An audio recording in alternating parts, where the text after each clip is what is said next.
Google uses your browsing history not only to target you with ads, but to identify you as well.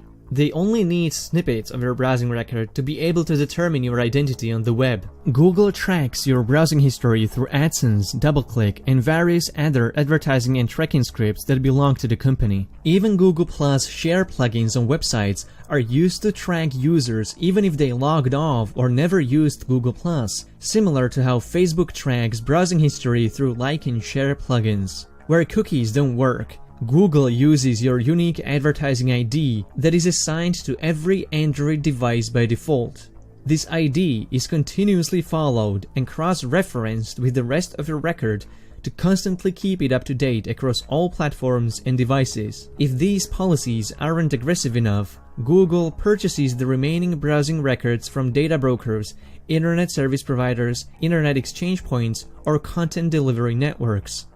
Google really wants to know where you go, so much so that it keeps tracking your location even when you tell it not to. First time Google was caught tracking users' location on their Android phones and tablets was through triangulation of nearby cell towers servicing users' devices. This information was collected even when users turned off location services, never inserted a SIM card in their phone, or even after factory reset. There was no way for users to opt out. Google said this collection was put in place to improve message delivery, which wasn't really clear how that could work. Nonetheless, Google promised to turn this feature off and stop collecting location data for users who turn off location services. That was a lie. Even with location history turned off, Google can use any app activity to keep a minute-by-minute record of your location, but you wouldn't have any visual way to find out about it. To confuse users, Google hid the option to turn off this location under Web and App Activity settings, where this kind of collection would not be expected by an average user. This year is a big milestone for Google. 40% of global ad spending is expected to take place online, outspending TV advertising by $40 billion. Google achieved dominance in digital advertising thanks to their focus, commitment, and sheer fucking will. The will to know about every single step you make. Google is able to attract advertisers thanks to their ability to profile records of your entire activity on the web.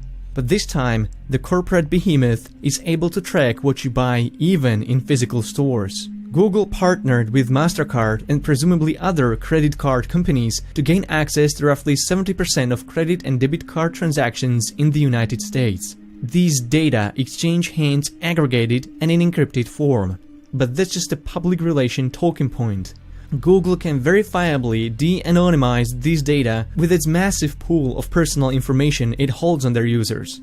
By constantly tracking users' location, Google can correlate when users saw an online ad and walked into a store to buy it, almost entirely irrespective of how much time has passed between the two events.